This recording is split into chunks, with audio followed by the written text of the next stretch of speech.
जय श्री कृष्ण। आज हम श्रीमद् भागवत पुराण तृतीय स्कंद का 7वां अध्याय विदुर जी के प्रश्न नामक अध्याय का श्रवण करेंगे। आशा करती हूँ इससे पहले के सभी अध्याय आपने ध्यानपूर्वक श्रवण किए होंगे। कथा आरंभ करते हैं। श्री सुखदेव जी कहते हैं, मैत्री जी का यह भाषण सुनकर बुद्धिमान व्यासनंदन विदुर जी ने उन्हें अपनी वाणी से प्रसन्न करते हुए कहा। विदुर जी ने पूछा, ब्राह्मण, भगवान तो शुद्ध बोध स्वरूप निर्विकार और निर्गुण हैं। उनके साथ लीला से भी गुण और क्रिया का संबंध कैसे हो सकता है? बालक में तो कामना, दूसरों के साथ खेलने की इच्छा रहती है, इसी से वह खेलने के लिए प्रयत्न करता है।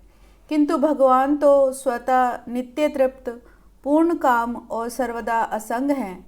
वे क्रीड़ा के लिए भी क्यों संकल्प करेंगे? भगवान ने अपनी गुणमयी माया से जगत की रचना की है, उसी से वे इसका पालन करते हैं और फिर उसी से संहार भी करेंगे।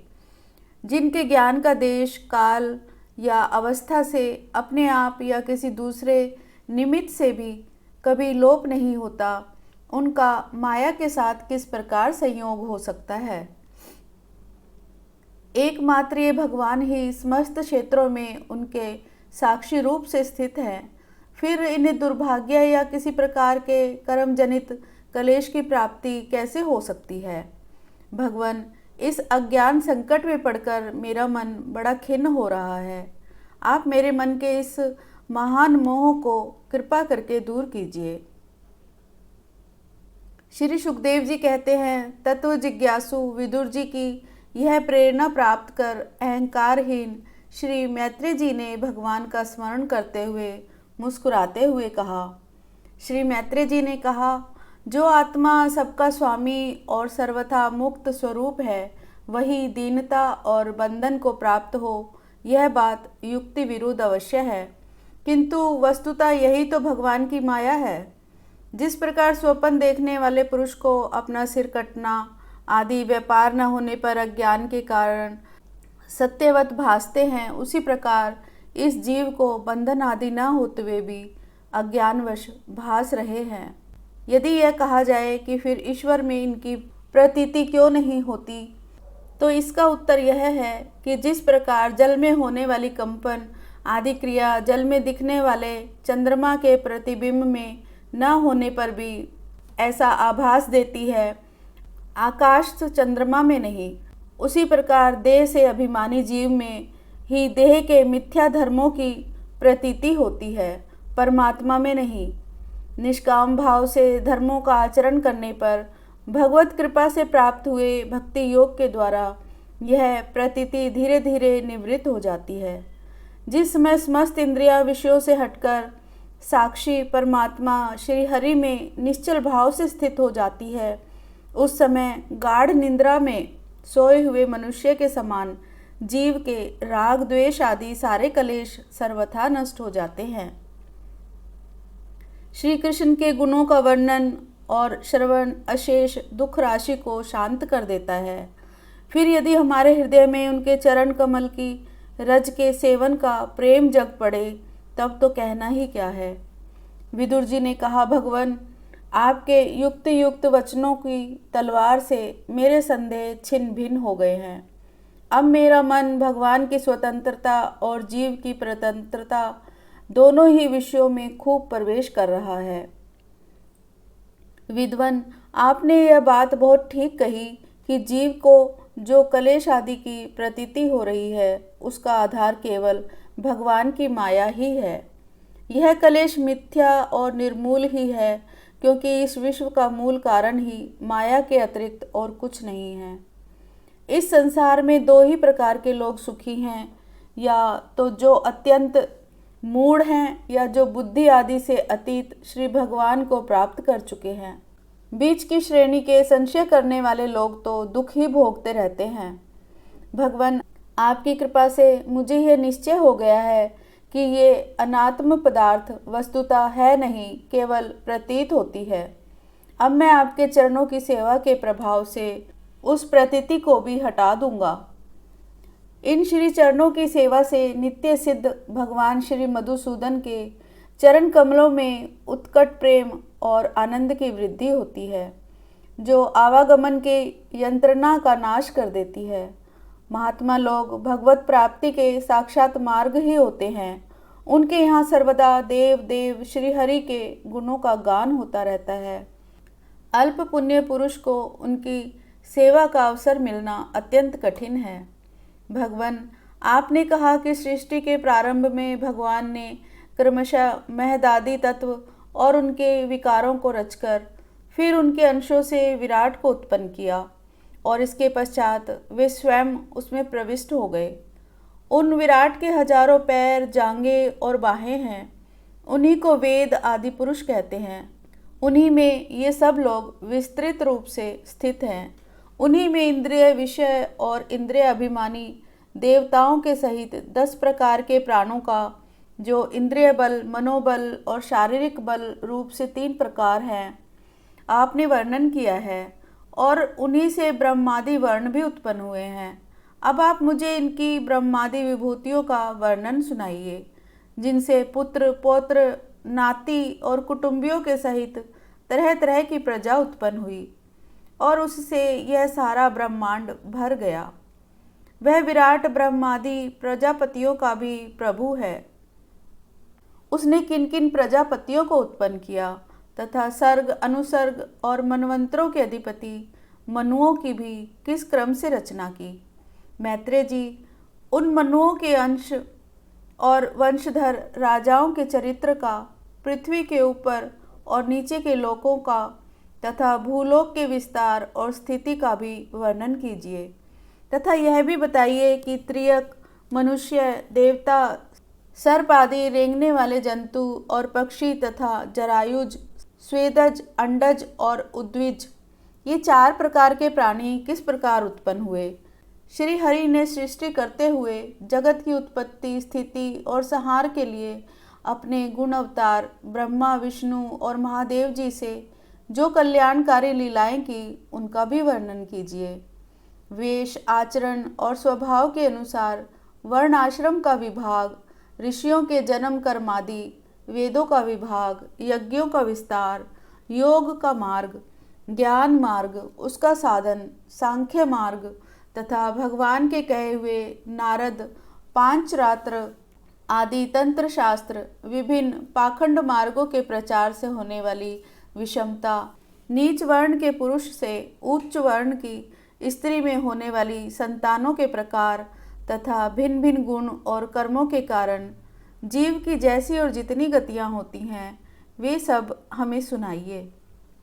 ब्राह्मण, धर्म, अर्थ, काम और मोक्ष की प्राप्ति के परस्पर अविरोधी साधनों का, वाणिज्य, दंड नीति और शास्त्र श्रवण की विधियों का, श्राद्ध की विधि का, पितृगणों का, सृष्टि का और काल चक्र में ग्रह, नक्षत्र और तारागण की स्थिति का भी अलग अलग वर्णन कीजिए।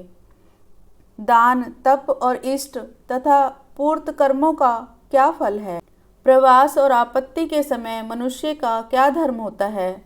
निष्पाप मैत्रेय जी, धर्म के मूल कारण श्री जनार्दन भगवान किस आचरण से संतुष्ट होते हैं और किन पर अनुग्रह करते हैं, यह वर्णन कीजिए।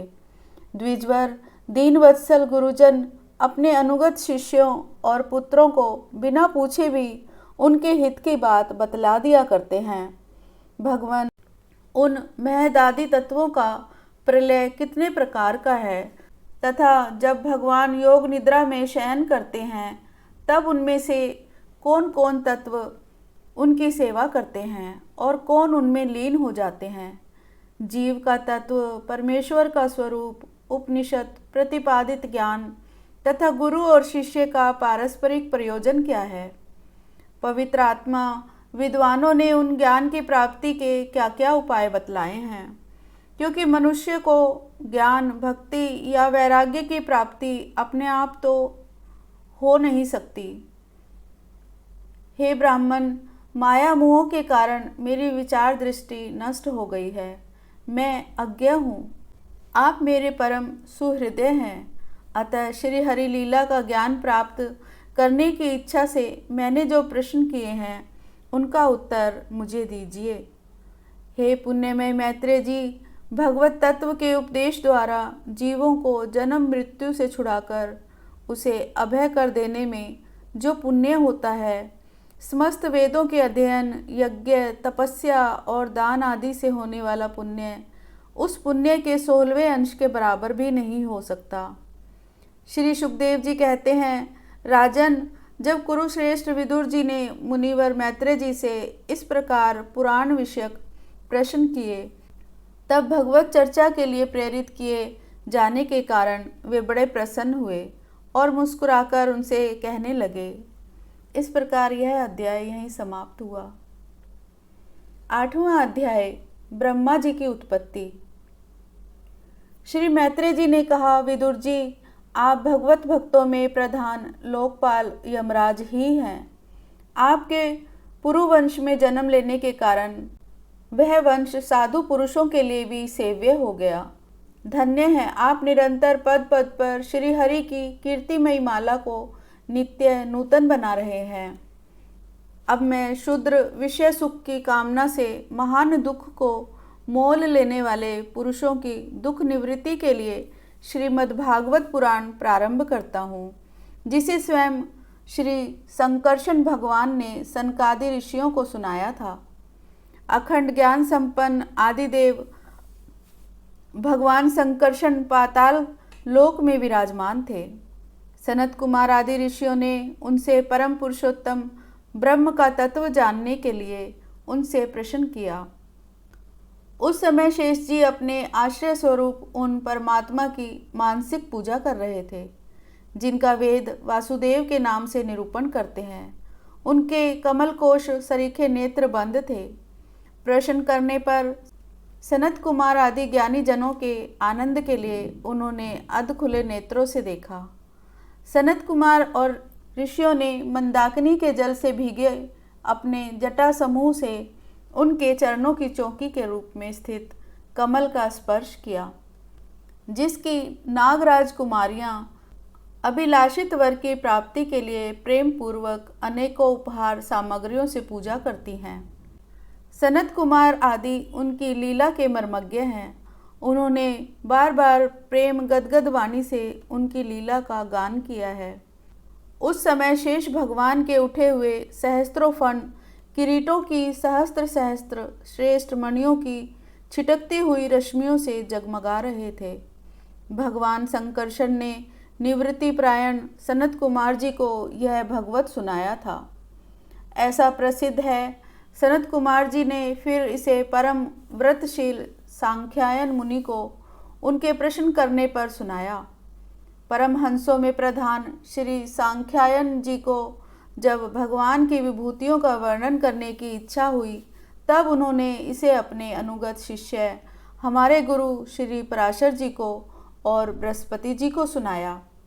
इसके पश्चात परम दयालु पराशर जी ने पुलस्त्य मुनि के कहने से वह आदि पुराण मुझसे कहा। वत्स, श्रद्धालु और सदा अनुगत देखकर अब वही पुराण मैं तुम्हें सुनाता हूँ। सृष्टि के पूर्व यह संपूर्ण विश्व जल में डूबा हुआ था। उस समय एकमात्र श्री नारायण देव शेष शैया पर सोए हुए थे। वे अपनी ज्ञान शक्ति को अक्षुण्ण रखते हुए ही योग निद्रा का आश्रय ले अपने नेत्र मूंदे हुए थे। सृष्टि कर्म से अवकाश लेकर आत्म आनंद में मग्न थे। उनमें किसी भी क्रिया का उन्मेष नहीं था।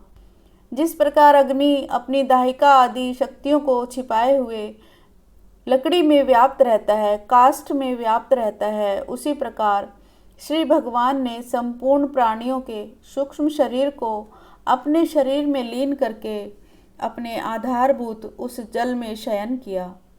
उन्हें सृष्टि काल आने पर पुनः जगाने के लिए केवल काल शक्तियों को जागृत रखा।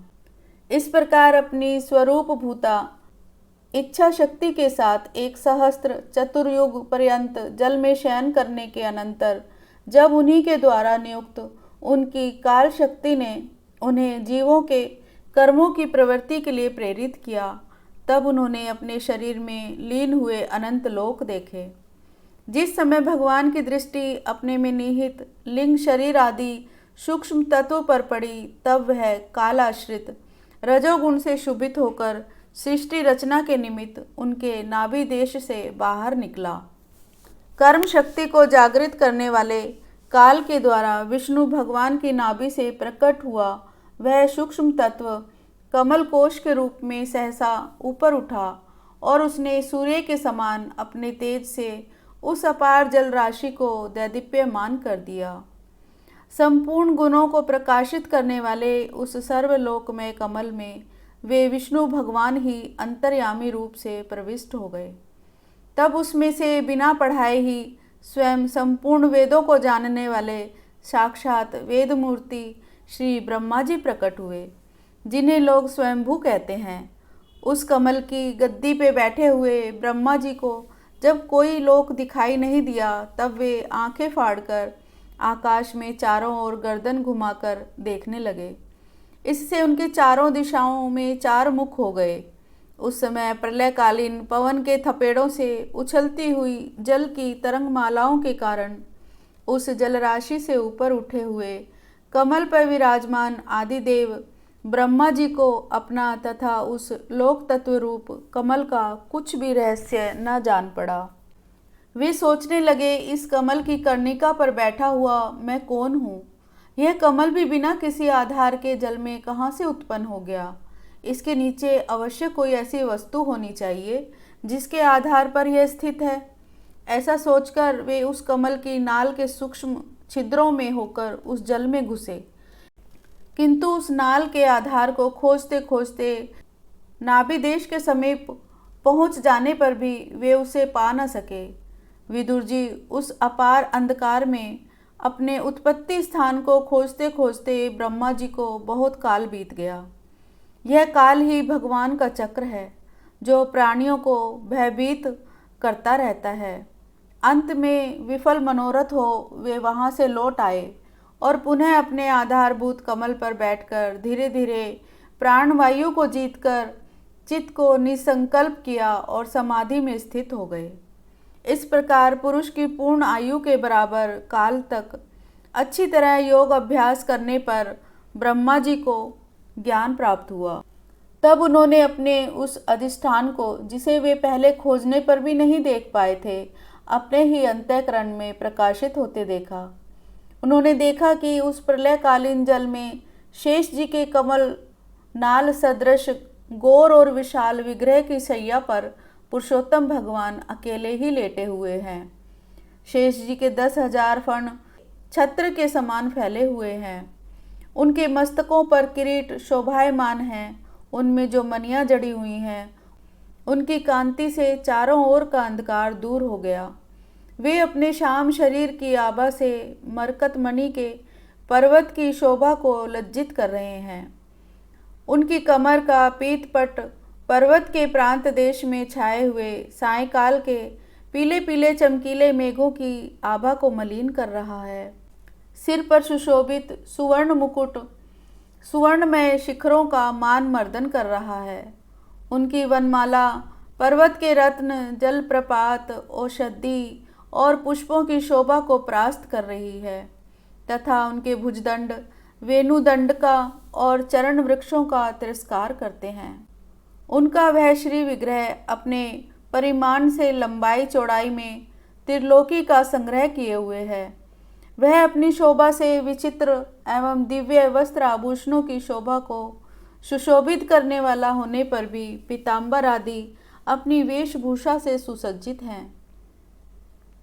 अपनी अपनी अभिलाषा की पूर्ति के लिए भिन्न भिन्न मार्गों से पूजा करने वाले भक्तजनों को कृपापूर्वक अपने भक्त वाचा कल्पतरु चरण कमलों का दर्शन दे रहे हैं, जिनके सुंदर अंगुली दल नख चंद्र की चंद्रिका से अलग अलग स्पष्ट चमकते रहते हैं।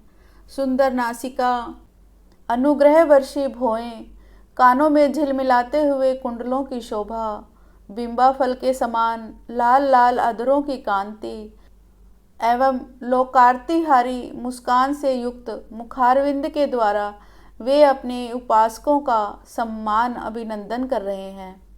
वत्स, उनके नितंब देश में कदम कुसुम की केसर के समान पीत वस्त्र और सुवर्णमयी मेखला सुशोभित है तथा वक्ष स्थल में अमूल्य हार और सुनहरी रेखा वाले श्री वत्स चिन्ह की अपूर्व शोभा हो रही है। वे अव्यक्त मूल चंदन वृक्ष के समान हैं। महामूल्य केयूर और उत्तम उत्तम मणियों से सुशोभित उनके विशाल भुजदंड ही मानो उसकी सहस्त्रों शाखाएं हैं और चंदन के वृक्षों में जैसे बड़े बड़े सांप लिपटे रहते हैं, उसी प्रकार उनके कंधों को शेष जी के फनों ने लपेट रखा है। वे नागराज अनंत के बंधु श्री नारायण ऐसे जान पड़ते हैं मानो कोई जल से घिरे हुए पर्वतराज ही हों। पर्वत पर जैसे अनेकों जीव रहते हैं, उसी प्रकार वे संपूर्ण चराचर के आश्रय हैं। शेष जी के फणों पर जो सहस्त्र मुकुट हैं, वे ही मानो उस पर्वत के सुवर्ण मंडित शिखर हैं तथा वक्ष स्थल में विराजमान कौस्तुभ मणि उनके गर्भ से प्रकट हुआ रत्न है।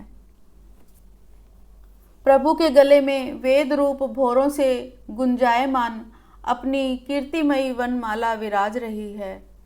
सूर्य, चंद्र, वायु और अग्नि आदि देवताओं की भी आप तक पहुँच नहीं है तथा त्रिभुवन में बेरोक टोक विचरण करने वाले सुदर्शन चक्र आदि आयुध भी प्रभु के आसपास ही घूमते रहते हैं।